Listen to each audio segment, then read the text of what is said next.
excellente année 2025 YouTube. Toi qui es avec moi sur YouTube depuis déjà quelques temps, j'aimerais te souhaiter une bonne année 2025 et surtout comment tu vas gérer ton assiette pour réussir cette année.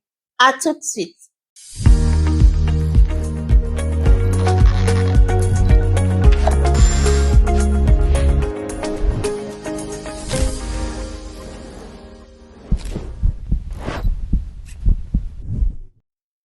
Bienvenue à toi sur cette vidéo. Alors, la réussite de l'année passe par beaucoup de choses, des résolutions, des changements d'habitude, de comportement, mais parfois on oublie que l'assiette peut gérer plusieurs domaines de la vie. Même pas peu, gère plusieurs domaines de la vie. Alors, est-ce que tu t'es penché sur ton assiette? As-tu pris la résolution de perdre ces kilos en trop pour 2025? Si tu n'as pas pris la résolution, nous parlons de ça tout de suite et j'espère te motiver à prendre cette résolution-là aussi. Alors toi qui es peut-être là pour la première fois, je suis Dr Dorine Gonan, je suis pharmacienne et j'exerce en Île-de-France.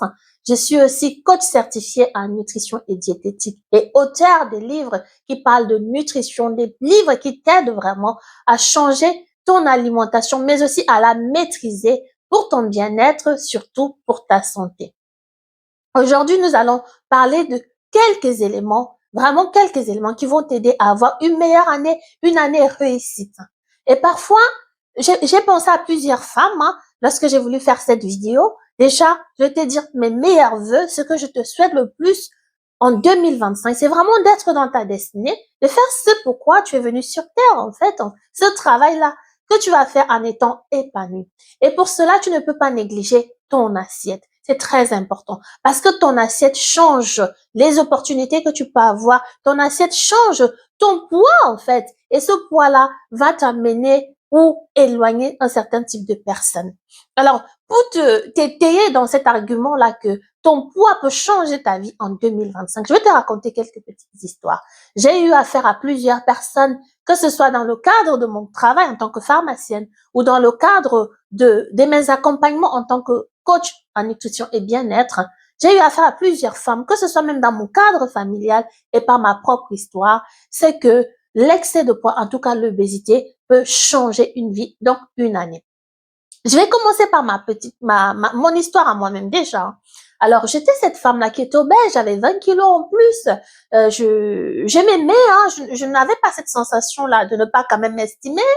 J'étais quelqu'un quand même de fort caractère, c'est-à-dire déjà même au lycée, lorsque j'avais des groupes d'amis qui se formaient, vous savez, quand on est jeune, lorsqu'il arrivait que certaines peut-être parce qu'on n'avait pas les mêmes valeurs, ne voulait peut-être pas jouer avec moi, voulait un petit peu me prendre la tête, on dit ça comme ça.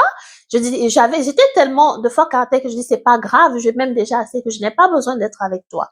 Je savais déjà quand même faire valoir mes valeurs, si je peux dire ça comme ça, et je me laissais pas faire. Donc je n'étais pas celle-là qui courait. Parfois, quand on manque d'estime de soi, on veut que la vie des autres, l'opinion des autres compte et on s'oublie. Je n'étais pas comme ça. J'étais aussi quelqu'un qui m'aimait quand même, je pense, mais pas peut-être là comme il le fallait. J'étais quelqu'un aussi qui était quand même bien entouré et que ce soit, et j'ai même eu à être fiancée, j'ai eu mes proches, j'ai eu des amis qui à chaque fois me disaient mais pourquoi tu te plains de ton poids alors que tu ne manges même pas beaucoup. Mais en fait, mon problème, ce n'était pas souvent beaucoup, c'était la qualité. Et aussi, je n'avais pas de discrimination face à cet excès de poids lorsque j'étais obèse. On ne me critiquait pas, je n'avais pas des mots qui m'offensaient par rapport à mon poids. Mais ce qui s'est passé, c'est que lorsque la COVID-19 est arrivée, j'ai eu un déclic qui m'a fait perdre du poids. Et j'ai vu les avantages que la perte du poids m'a apporté. C'est-à-dire quoi? Des avantages au niveau de ma santé. Là où j'avais mal aux articulations, j'avais beaucoup d'inflammation, j'arrivais même j'ai même consulté un médecin qui m'a fait un diagnostic qui me disait que je dois être opérée du canal carpien. Et j'étais aussi cette femme-là qui ne savait pas à quel point c'était important de perdre du poids pour mieux me vêtir, pour apprécier son shopping. Et j'étais aussi, je me disais que c'est des formes africaines que j'ai, voilà, une femme africaine, parce que lorsque j'étais plus jeune, mon médecin généraliste m'avait déjà dit, une femme africaine a des formes généreuses. Alors, je me disais, bon, c'est normal, mon excès de poids. Mais lorsque j'ai perdu du poids, j'ai vu ces formes généreuses-là. Je pense que ce n'est pas africain, parce que ce n'est pas africain d'être malade, parce que la maladie est partie, les inflammations sont parties. J'avais des problèmes respiratoires lorsque je marchais, lorsque je montais des escaliers notamment. J'étais essoufflée rapidement. Cela est parti lorsque j'ai perdu du poids. Et puis des personnes même qui m'abordent, beaucoup plus d'hommes qui m'abordent, et puis avec voilà, un respect qui s'installe, les compliments, voilà, des mots, tu es rayonnante, tu es attirante, ne change pas comme tu es. Bon, même de la part de la famille, évidemment, des amis, waouh, tu es belle. Alors, ce que je vais t'expliquer par cette histoire qui est la mienne, c'est que avant de perdre du poids, je n'avais pas vu ces avantages. C'est pour ça, quand je dis à une femme, l'excès de poids n'est pas avantageux pour toi, elle se dit, bah, je suis bien comme je suis. Moi aussi, j'étais bien comme j'étais. Je n'étais pas triste, j'étais aimée, j'étais appréciée, j'avais des amis. Avec la famille, ça allait, je n'avais pas de critiques, de discrimination. Mais lorsque j'ai perdu du poids, j'ai vu d'autres avantages, mais encore des choses que je n'imaginais même pas. Et je vais te dire à toi, qui m'écoute aujourd'hui, que lorsque tu perds du poids, lorsque tu sors de l'excès de poids, notamment de l'obésité, tu gagnes beaucoup de choses en opportunité. Ce n'est pas pour rien que les études de sociologie ont montré que lorsqu'une femme veut se marier, c'est des études qui l'ont montré, donc avec des chiffres statistiques.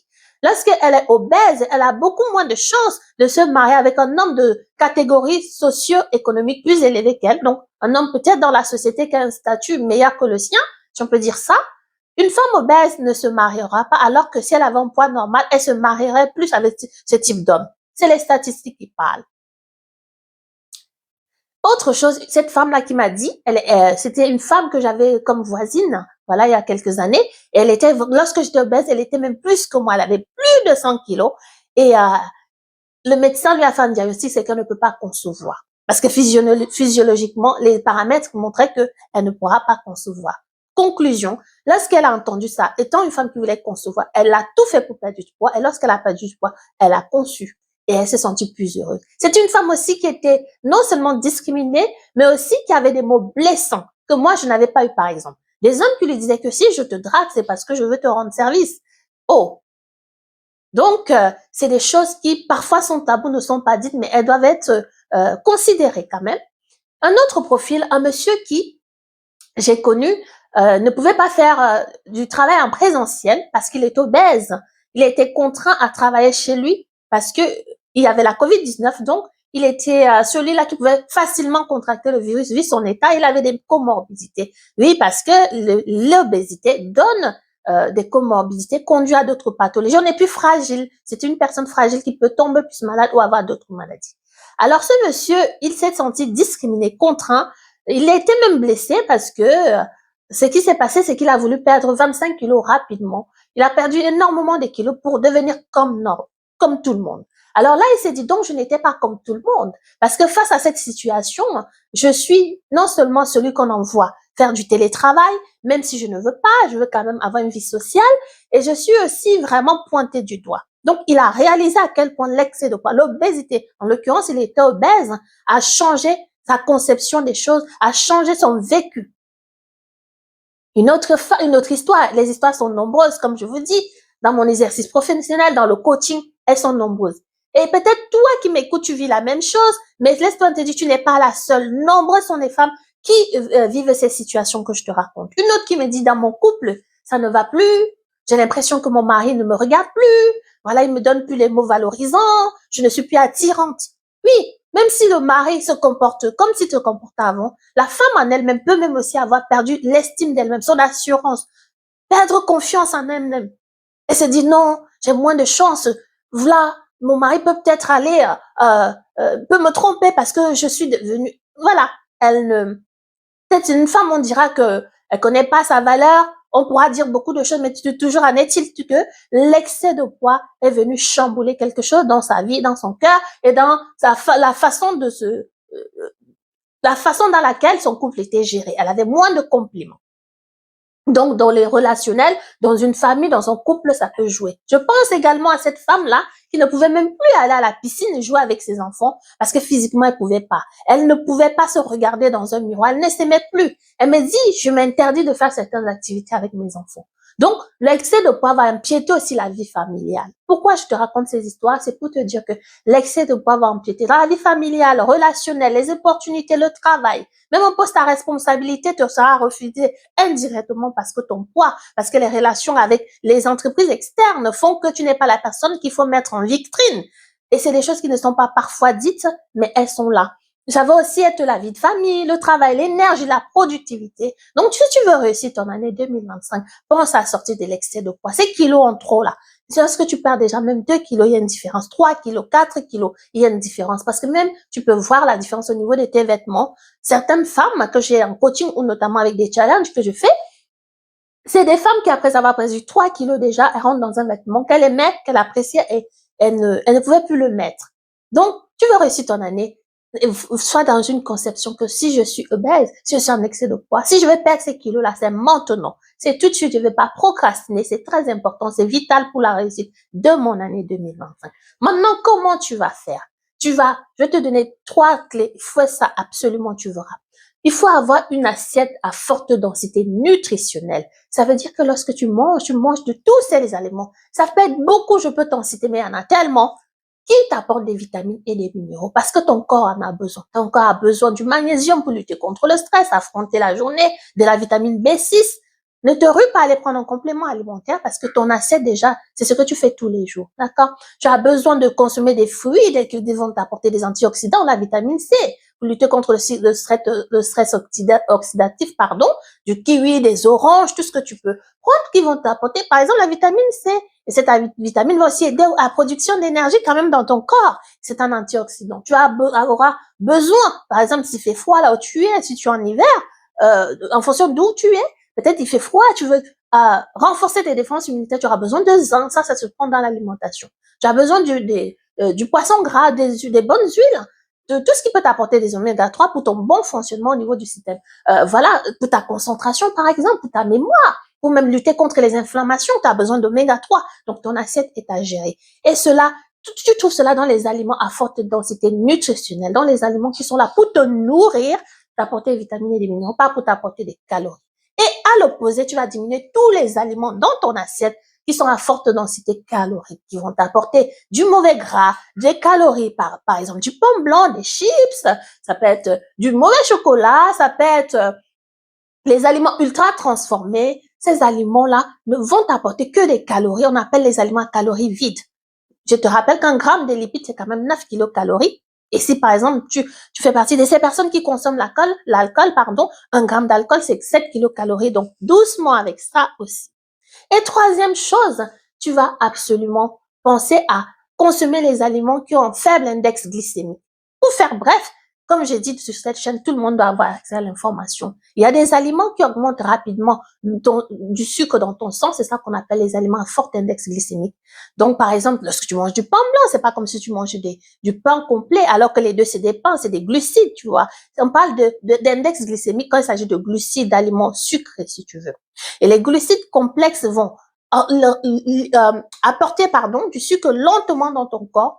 C'est par exemple, on te dit de manger des produits complets. Et lorsque le sucre est apporté lentement dans ton corps, ça ne se comporte pas comme quand il est apporté rapidement. Celui qui est apporté rapidement, il va engendrer le stockage du sucre comme la graisse dans ton corps. Ça va te faire grossir et ça va chambouler tous les aspects de ta vie comme on a vu précédemment. Voilà une astuce aussi très, très importante. Donc, limite les aliments à forte densité calorique, augmente les aliments à forte densité nutritionnelle, et ce que tu vas faire aussi, faire attention à ces aliments-là qui augmentent rapidement du sucre dans ton sang. Donc, consomme les aliments plutôt à faible index glycémique. D'accord? C'est les aliments qui apportent progressivement le sucre dans le sang. L'absorption sera moindre et l'effet total sera de transformer naturellement ce sucre-là, mais de ne pas le consommer parce qu'il a en excès, de ne pas le transformer, en gras. C'est très important. Autre chose, tu vas faire de l'activité physique. Oui, l'activité physique. C'est juste ton allié, il va t'accompagner. Moi, je dis ça compte à 20%, l'assiette d'abord à 80%. Et l'activité physique, non seulement t'aide à éliminer, mais aussi même à gérer ta consommation des aliments. Tu vas mieux avoir la sensation de faim, tu vas mieux consommer. Ta prise alimentaire est contrôlée, est meilleure lorsque tu fais de l'activité physique. fais du sport intense ou pas. Même à la maison, tu fais du ménage, tu transpires, tu marches rapidement, tu fais du vélo, tu fais de la natation, ce qui te va. Moi, par exemple, j'aime courir et je fais aussi de la corde à sauter. Moi, c'est ce qui me va. Je conseille toujours le plaisir pour que ça puisse durer. Donc, choisis ce qui te va, mais mets-la en pratique tous les jours ou encore minimum 3 fois par semaine à raison de 30 minutes. D'accord? Ce serait très bien pour que tu puisses réussir ton année 2025. C'est ce que je voulais te dire. Alors, je t'invite à t'abonner si c'est la première fois que tu es sur cette chaîne, à partager aussi cette vidéo, à liker, parce que plus tu partages, plus ça va aider des femmes, même des hommes, des personnes qui en ont besoin dans le monde, qui ont besoin d'entendre cette réalité qui peut parfois être tabou et ou encore qui veulent réussir leur année 2025 et ne savent pas comment faire par la sienne. Je te dis ciao et merci pour ton like.